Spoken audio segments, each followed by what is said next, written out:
Pass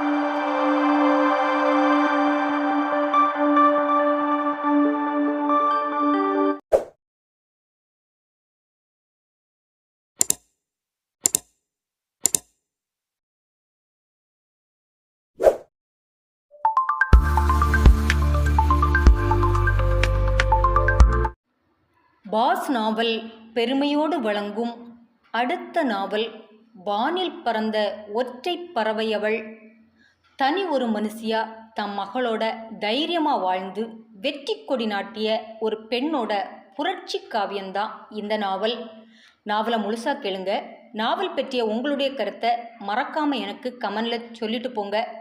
என் எழுத்து பிடிச்சிருந்தா like கொடுக்க மறந்துடாதுங்க. கூடவே உங்கள் ஃப்ரெண்ட்ஸுக்கும் ஷேர் பண்ணுங்க. நேற்று கமெண்ட் எழுதி என்னை உற்சாகப்படுத்திய அத்தனை தோழர்களுக்கும் தோழிகளுக்கும் என்னுடைய மிகப்பெரிய நன்றி. அதிலும் தன்னுடைய பெயரை எனக்கு தெரியப்படுத்திய தோழி நந்தினி, தோழன் தீபன் அருள், தோழி ரஜினி, தோழி பபிட்சா ஆகிய அத்தனை பேருக்கும் என்னுடைய மிகப்பெரிய நன்றி. பழைய தோழிகள் திரும்ப வந்திருக்கீங்க. உங்கள் எல்லாரையும் வரவேற்கிறேன். நாவலை தொடர்ந்து கேளுங்க. நாவல் பற்றிய உங்களுடைய கருத்தை மறக்காமல் எனக்கு கமெண்டில் சொல்லுங்கள். இது வானில் பறந்த ஒற்றை பறவையவள் முழு நாவல். அத்தியாயம் 4. சித்தார்த் வேலையை ஒவ்வொருவரின் பொறுப்பிலும் விட்டுவிட்டு தோட்டக்காரன் சோமுவை அழைத்தான். அதே நேரம் அவன் பின்னால் தயங்கி தயங்கி வந்து நின்றாள் அவனின் பாட்டி வேதவள்ளி. கண்ணா என அழைப்பு கேட்டு திரும்பியவன் பின்னால் பாட்டி நிற்க கண்டு, எதுக்கு இப்போ வேகாத வெயிலில் இவ்வளவு தூரம் வந்தா பாட்டி? நான் தான் தனியாக எங்கேயும் போகாதன்னு சொல்லியிருக்கேன்ல, இவ்வளவு தூரம் தனியாக நடந்து வந்திருக்கா? கண்ணா எனக்கு ஒன்றும் இல்லைடா. ஒரே ஒரு முறை ஹாஸ்பிட்டலுக்கு என்னையும் கூட்டிகிட்டு போடா. எனக்கு என் மவனை பார்க்கணும் போல இருக்குடா. நிற்க கூட உன்னால் முடியலை, அவ்வளோ தூரம் வரப்போறியா? 2 நாளில் நான் அவரை வீட்டுக்கு கூட்டிகிட்டு வந்துடுவேன். அப்புறம் பார்த்துக்கலாம் பாட்டி. ஏண்டா என்கிட்ட போய் சொல்கிற? நீ அங்கே இருந்தே வெளிநாட்டுக்கு அவனை கூட்டிகிட்டு போறியாமே. உங்ககிட்ட யார் இதெல்லாம் சொல்கிறது? உண்மையா இல்லையா? முதல்ல நீ அதை சொல்லுடா. முதல்ல அப்படிதான் முடிவு பண்ணியிருந்தோம். ஆனால் அப்பா பிடிவாதமாக வீட்டுக்கு போகணும்னு சொல்கிறாரு. டாக்டர் வேணான்னு சொல்லியும் அவர் கேட்கல. அதான் என்ன செய்யலான்னு ஒன்றும் புரியாமல் இருக்கேன். நாம் டாக்டர் பேச்சை கேட்காம வீட்டுக்கு கூட்டிகிட்டு வந்தால் எதுவும் அப்பாவுக்கு சீரியஸாக ஆகிடுமோன்னு கொஞ்சம் பயமாக இருக்கு பாட்டி. கண்ணா நீ அப்பாவை வீட்டுக்கு கூட்டிகிட்டு வர்றதுன்னா சரி, இல்லைனா நீ ஒரு முறை அவனை என் கண்ணில் காட்டிட்டு வெளிநாடு கூட்டிகிட்டு போடா. இவ என்ன கிழவி, இவ சொல்கிறத நான் ஏன் கேட்கணும்னு நினச்சிடாதடா. அப்படியெல்லாம் இல்லை பாட்டி. நான் நிச்சயம் வீட்டுக்கு கூட்டிகிட்டு வந்து உன் மகன்கிட்ட பேச வச்சு அப்புறமா லண்டன் கூட்டிகிட்டு போகிறேன், சரியா? சரிடா. ஆண்டவன் இந்த வயசில் என்ன குத்துக்கெல்லாம் வச்சுக்கிட்டு என் பிள்ளைய இப்படி கஷ்டப்படுத்துகிறானே. நாங்கள் யாருக்கு என்ன அநியாயம் பண்ணணும்? எங்களுக்கு ஏன் ஆண்டவா இந்த தண்டனை? வேதவள்ளி தாங்க முடியாமல் குலுங்க, எதுவும் இல்லை பாட்டி, அப்பா நல்லா தான் இருக்காரு. வீட்டில் வந்தால் கையும் காலையும் வச்சுட்டு சும்மா இருக்க மாட்டாருன்னு தான் பெட் ரெஸ்ட்டில் இருத்தியிருக்கோம், அவ்வளவுதான். ஒரு ஆப்ரேஷன் பண்ணிட்டா மொத்தமாக சரியாகி வீட்டுக்கு வந்துட போகிறாரு. நீ அதை பெருசு பண்ணி கண்கள் சரியாக தெரியாத இந்த நேரத்தில் இப்படி தனியாக தோட்டத்துக்கெல்லாம் வராத. இந்த சூழ்நிலையில் நீ கீழே விழுந்தா யார் கூட இருந்து பார்த்துக்கிறது என்றவன் தோட்டத்தில் வேலை பார்த்த ஒரு வேலைக்காரனை அழைத்து பாட்டிக்கு துணையாக அனுப்பிவிட்டு யோசனையோடு அப்படியே சில நிமிடம் அங்கேயே நின்றிருந்தான். பின் மரத்தின் ஓரத்தில் நிறுத்தி வைக்கப்பட்டிருந்த புல்லட்டை உசுப்பினான். அதே நேரம் தன் அருகில் வந்த மனைவியை ஏறிட்டு பார்த்த கதிரேசன், கொஞ்சம் தண்ணி கொடுக்குறியா புஷ்பா? என்றதும் அவன் அருகிலிருந்து எழுந்தவள் ஓடிப்போய் நீர் பாட்டிலை எடுத்து வந்து கணவரை எழுப்பி அமர வைத்து நீரை குடிக்க உதவினாள். குடித்து முடித்தவன் அவளை பரிதாபமாக பார்க்க, கொஞ்ச நேரம் எழுந்து இருக்கிறீங்களா? இல்லைம்மா, ரொம்ப ரொம்ப சோர்வாக இருக்கு, என்னால் முடியலை, அப்படியே படுக்க வச்சிடு எனச் சொன்னவர் தண்ணீர் குடித்த வேகத்திலேயே சுருண்டு கொள்ள புஷ்பா வேதனையோடு கணவரை பார்த்தாள். 2 நாட்களில் கணவர் ரொம்பவே சோர்ந்து போயிருக்க கணவரை பார்க்க பார்க்க அவளுக்கு அழுகை முட்டி கொண்டு வந்தது. புஷ்பா, என்னங்க? நம்ம நம்ம வீட்டுக்கு போவோம் புஷ்பா. என்னங்க சொல்கிறீங்க? இந்த நிலைமையிலையா? இல்லை புஷ்பா, அங்கே போனால் எனக்கு சரியாகிடும் புஷ்பா. ப்ளீஸ் போயிடலாம்.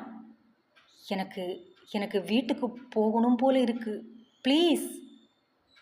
இப்படி இருக்கும்போது எப்படிங்க? என் மனசு என்னவெல்லாமோ சொல்லுது புஷ்பா. நீ நீ என்னை வெளிநாட்டுக்கு கூட்டிகிட்டு போகிறதுக்கு முன்னால் நான் நிச்சயமாக வீட்டுக்கு போகணும். ப்ளீஸ் புஷ்பா, நீ எப்படியாவது ஒரு முறை வீட்டுக்கு கூட்டிகிட்டு போயிடு. அப்புறமா நீங்கள் எங்கே கூப்பிட்டாலும் நான் வரேன். சரிங்க, சித்து வரட்டும், அவன்கிட்ட பேச சொல்கிறேன். ஆனால் எழும்பி உட்காரவே முடியாத உங்களை எப்படி வீட்டுக்கு கூட்டிகிட்டு போகிறது? இங்கே இருந்தால் உடம்புக்கு முடியாமல் வந்தால் டாக்டர்ஸ் பார்த்துப்பாங்க. அங்கே யார் பார்த்துப்பா? பயப்படாத புஷ்பா, இப்போ போட்ட இன்ஜெக்ஷனால் தான் இப்படி இருக்குது. கொஞ்ச நேரம் போனால் நார்மல் ஆகிடும். இதை நீ மறந்துட்டு என்னை வீட்டுக்கு கூட்டிகிட்டு போயிடு. சரிங்க, நான் பார்த்துக்கிறேன், நீங்கள் அமைதியாக தூங்குங்க. என்னால் நிம்மதியாக தூங்க முடியலை புஷ்பா. ஏதேதோ எண்ணங்கள் என்னை வந்து சித்திரவதை பண்ணுது. மனசு முழுசும் ஒருவித பயம் என்னை ஆட்டி படைக்குது. சொல்ல முடியாத ஒரு வேதனை என்னை பயமுறுத்துறது போல மனசு தவிக்குது. எதுக்கு நீங்கள் கண்டதே நினைக்கிறீங்க? நீங்கள் ரொம்ப பயப்படுறீங்கன்னு நினைக்கிறேன். உங்களுக்கு எதுவும் ஆகாதுன்னு டாக்டர் ரொம்ப நம்பிக்கையாக சொல்கிறாரு. லண்டன் போய் ட்ரீட்மெண்ட் பண்ணிட்டோம்னா நீங்கள் பழையபடி ஆயிடுவீங்கன்னு சொல்லிட்டாரு. நானா? என்னங்க இப்படி பேசுகிறீங்க? நம்பிக்கையோடு இருங்க. நாம் யாருக்கும் எந்த கெடுதலும் பண்ணலை. நம்மளை ஆண்டவன் சோதிப்பான், நிச்சயமாக கைவிட மாட்டான் என கண்ணில் நம்பிக்கையோடு பேசும் மனைவியை ஏறிட்டு பார்க்க முடியாமல் தலைகுனிந்தவரின் மனதோ, நாம எந்த கெடுதலும் பண்ணலையா? சட்டென கதிரேசனுள் இந்த கேள்வி வர மனம் கேட்ட கேள்விக்கு பதில் சொல்ல முடியாமல் கண்களை சட்டென மூடிக்கொண்டவன் கண்ணுக்குள் வந்து நின்ற உருவத்தை பார்த்ததும் அவன் அடி வயிற்றிலிருந்து ஒரு வலி உருண்டு வந்து தொண்டைக்குழிக்குள் அடைக்க திணறியே விட்டான். கணவரின் திடீர் மூச்சு அடைப்பில் கலவரப்பட்ட புஷ்பா அலறிக்கொண்டே நர்ஸை நோக்கி ஓடினாள். கதிரேசன் கண்கள் பயத்தில் வெளிரி போய்விட்டது. அதே நேரம் நர்ஸோடு உள்வந்த புஷ்பா கண்ணீரோடு பதட்டத்தோடும் அவர் அருகில் வர நர்ஸ் அவரை பரிசோதித்து விட்டு அவசரமாக சில சிகிச்சை செய்த பின் கதிரேசனின் மூச்சு மெல்ல மெல்ல சீரானது. எதுவும் இல்லைங்க, நார்மலாக இருங்க, கொஞ்ச நேரம் அமைதியாக தூங்குங்க, எல்லாம் சரியாயிடும் என அவரை சமாதானப்படுத்தி ஆதரவாக நர்ஸ் படுக்க வைக்க புஷ்பா கணவரை கவலையோடு பார்த்தாள். அதே நேரம் நர்ஸ் டாக்டருக்கு ஃபோன் செய்து விவரம் சொல்லிவிட்டு வெளியேற புஷ்பா மொத்தமாக உடைந்து போய் கணவரின் அருகில் வந்து அமர்ந்தாள். அதே நேரம் சித்தார்த் உள்நுழைய புஷ்பா பயத்தில் நடந்த மொத்தத்தையும் மகனிடம் ஒப்பித்து கொண்டு குலுங்கினாள். சித்தார்த் தாயையும் ஆறுதல் படுத்தி தந்தையையும் திடப்படுத்திவிட்டு டாக்டரிடம் விவரம் கேட்க திரும்பிய போது, சித்தார்த் என மெல்லிய குரலில் அழைத்த தந்தையின் குரல் கேட்டு நின்று திரும்பிய சித்து மெல்ல நடந்து தந்தையின் அருகில் வந்து, என்னப்பா எதுவும் வேணுமா? இல்லைடா, எனக்கு எனக்கு வீட்டுக்கு போகணும்டா. வீட்டுக்கு கூட்டிட்டு போயிடுடா. என்னப்பா சொல்கிறீங்க? இந்த நிலைமையிலையா? அம்மாவை பாருங்க, பயந்து சாகுறாங்க. இப்படி இருக்க வீட்டுக்கு போகணும்னு சொல்கிறீங்க? எனக்கு எனக்கு ஒன்றும் இல்லைடா. நான் வீட்டுக்கு போகணும். ஆமாப்பா, உங்களுக்கு எதுவும் இல்லை தான். ட்ரீட்மெண்ட் முடிஞ்சு போனால் தெம்பாக இருக்கும்ல. இல்லைடா, இல்லை. லண்டன் போகிறதுக்கு முன்னால் நான் நான் வீட்டுக்கு போகணும். அப்பா, கோவப்படாதடா. நான், என் அம்மா, என் பொண்ணு எல்லாரையும் ஒரு முறை பார்க்கணும்டா. பயப்படுறீங்களாப்பா? அப்படி இல்லைடா, கோயிலுக்கு போயிட்டு அப்புறமா கிளம்ப நினைக்கிறேன். கோயிலுக்கா? ஆமாடா, எனக்கு போகணும் போல தோணுது. சித்து, அப்பா இம்புட்டு சொல்கிறாங்க இல்லையா, ஒரு முறை வீட்டுக்கு கூட்டிகிட்டு போவோம். அப்பா எல்லாரையும் பார்த்துட்டு அவர் ஆசைப்படி கோயிலுக்கும் போயிட்டு அப்புறமா லண்டனுக்கு கிளம்புவோம். தாயும் அப்படி சொன்னதும் மௌனமாக கேட்டவன், சரி, நான் டாக்டர்கிட்ட பேசுகிறேன். சித்து, பூரணி சாப்பிட்டாளா? எங்கே, நீங்கள் ஊட்டி விட்டே பழகி வச்சுருக்கீங்க. அடம்பிடிக்க தான் செய்தா. பாட்டி தான் எப்படியோ சாப்பிட வச்சாங்க. ஒரே பிடிவாதம். நான் ஹாஸ்பிட்டலுக்கு அவளை விட்டுட்டு வந்துட்டேனா. பாட்டியும் ஒரு முறை கூட்டிகிட்டு போடான்னு கெஞ்சினாங்க. அப்பாவை இப்படி பார்த்தா உசுரை விட்டுடுவாங்க. அதான் கூட்டிகிட்டு வரல. சரிடா, நீ போய் டாக்டர்கிட்ட பேசிட்டு வா. டாக்டர் சரின்னு சொன்னால் நாம் இன்றைக்கே வீட்டுக்கு கிளம்பலாம். லண்டனை போக ரொம்ப நாள் கடத்த வேணான்னு தோணுது. எனக்கும் அதாம்மா தோணுது. நான் பேசி பார்க்குறேன். என சித்தார்த் வெளியேற அடுத்த 3 மணி நேரத்தில் 3 பேரும் ஹாஸ்பிட்டலை விட்டு வெளியேறி வீடு வந்து சேர்ந்தனர். கதிரேசன் வீட்டுக்கு வந்துள்ளார் என்பதை அறிந்ததும் அக்கம் பக்கத்து வீட்டுக்காரர்கள் முதல் பண்ணையில் வேலை பார்ப்பவர்கள் வரை ஒவ்வொருவராக வந்து நலம் விசாரித்து செல்ல கதிரேசன் அமைதியாக படுத்திருந்தார். வந்தவர்கள் எல்லாரையும் புஷ்பாதான் மறுமொழி கொடுத்து அனுப்பி வைத்தாள். வந்தவர்களை வழி அனுப்பிவிட்டு உள்ளே வந்த புஷ்பா கணவர் அருகில் அமர்ந்து கொண்டாள். அதுவரை மகனின் அருகில் அமர்ந்திருந்த வேதவள்ளி பொங்கி வந்த மனவலியை அடக்கி கொண்டு அந்த விடத்தை விட்டு வெளியேறினாள். கவலையோடு போகும் தாயை திரும்பி பார்த்த கதிரேசனை நெருங்கி வந்த புஷ்பா, ஏதாவது சாப்பிட கொண்டு வரவா? வேணாம் புஷ்பா, கொஞ்ச நேரம் நான் தனியாக தூங்குறேன். நீ ஏதாவது வேலை இருந்தால் பாரு. யாரையும் கொஞ்ச நேரத்துக்கு உள்ளால விடாத. சரிங்க, நீங்கள் படுங்க. நான் போய் சூடாக சோறும் மிளகு ரசமும் சமைக்கிறேன். எது வேணாலும் ஒரு குரல் கொடுங்க, ஓடி வந்துடுறேன் என புஷ்பா வெளியேற அதுவரை கட்டிலில் படுத்து கிடந்த கதிரேசன் மெதுவாக எழுந்து அமர்ந்தார். அவன் கண்கள் எழுந்து அமர்ந்ததுமே பரன் மேல்தான் சென்றது. இத்தனை அசதியிலும் சோர்விலும் தன்னால் பரன் மேல் ஏற முடியாது என்பது புரிய மிக சிரமப்பட்டு போராடி தள்ளாடியபடியேதான் எழுந்து வந்தார். மனதின் அடியில் ஒரு குரல், எப்படியும் நீ மேலே ஏறி அந்த பெட்டியை கீழே இறக்கி எடுத்துடுடா சொல்லிக்கொண்டே இருந்தது. பக்கத்தில் இருந்த ஸ்டூலை எடுத்து போட்டு மெல்ல அதில் ஏறி பரனில் இருக்கும் அந்த பெட்டியை எடுக்க முயன்றார். தடுமாற்றத்தால் அந்த ஸ்டூலில் கூட அவரால் ஏற முடியவில்லை. கண்களை உயர்த்தி மேலே பரிதாபமாக பார்த்தார். அதை கம்பீரமாக தூக்கி மேலே திமிர்தனத்தின் உச்சத்தில் வைத்த நொடி ஒரு முறை மன கண்ணில் வந்து சென்றது. சட்டென 2 துளி நீர் நிலத்தில் சிந்த தயக்கத்தோடு சோர்ந்து போய் மறுபடியும் கட்டிலில் வந்து அமர்ந்தார். அதே நேரம் புயல் வேகத்தில் உள்ளே நுழைந்தாள் பூர்ணிமா. தந்தையை கண்டதும் ஓடி வந்து கட்டி அணைத்து கொண்டு முத்தமழை பொழிய கதிரேசன் மகளை வாரி அணைத்து கொண்டார். இப்பதான் வந்தியாடா? ஆமாப்பா, அந்த தடியே என்னை ஹாஸ்பிட்டல் கூட்டிட்டு வரமாட்டேன்னுட்டான்ப்பா. சீறிக்கொண்டு பேசிய மகளை சிரிப்போடு பார்த்தவர், அண்ணனை அப்படி சொல்லாதடா. அப்படிதான் சொல்லுவேன். அவனை அப்படிதான் சொல்லணும். அவன் மட்டும் தினமும் வந்து பார்ப்பானா, என்னை மட்டும் கூட்டிட்டு போக மாட்டானா? உள்ளால யாரையும் விடலடா. அவனை மட்டும் விட்டாங்களாக்கும். அது இல்லடா. கதிரேசன் மகளை புரிய வைக்க அடுத்த வார்த்தையை பேசும் முன் உள்ளே நுழைந்த கமலம், பூர்ணிமா எப்போ வந்த? இப்போதான் வந்தா. வந்ததும் சண்டை போட ஆரம்பிச்சிட்டா. நீங்கள் அவனை கேட்கணும்ப்பா. சரிடா, கேட்குறேன். நீ போய் முதல்ல சாப்பிடு. இல்லை, நான் எங்கேயும் போக மாட்டேன். அப்பா பக்கத்தில் தான் இருப்பேன். இல்லைம்மா, அப்பா ரெஸ்ட்டில் இருக்கணும்னு டாக்டர் சொல்லியிருக்காரு. நாம் இப்படியே பேசிகிட்டு இருந்தோம். அப்பாவுக்கு தூக்கம் வராது. நீ போய் சாப்பிடு. நான் அப்பாவுக்கு சூடாக அந்த இட்லியை கொடுத்துட்டு வரேன். புஷ்பம் சாந்தமாக சொல்ல, மாட்டேன், நான் அப்பா கூட தான் சாப்பிடுவேன். சொன்னா கேளுடா. அப்பா பாருங்கப்பா இந்த அம்மாவை.